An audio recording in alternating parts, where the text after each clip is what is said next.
মাধ্যমে দেশের রিজার্ভকে শক্তিশালী করায় অগ্রণী ভূমিকা রাখেন তারা। কিন্তু বাজেটে থাকে না প্রবাসীদের আলাদা কোনো মূল্যায়ন। এ নিয়ে প্রবাসীদের অনুযোগও কম নয়। তবে এবারের বাজেটে প্রবাসীদের জন্য রয়েছে কিছুটা সুখবর। আর্থিক প্রণোদনা সহ প্রবাসীদের রাষ্ট্র প্রদত্ত কিছু বাড়তি সুবিধা প্রস্তাব করা হয়েছে এবারের বাজেটে। কি থাকছে সেই প্রস্তাবনায় জানাচ্ছেন ইমতিয়াজ আলম।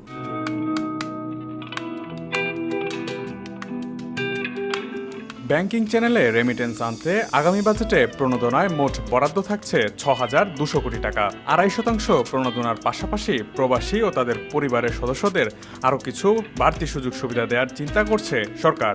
এমন সুবিধা পেলে বৈধ পথে অর্থ পাঠাতে উৎসাহ বাড়বে বলে মনে করছেন বিশ্লেষকরা।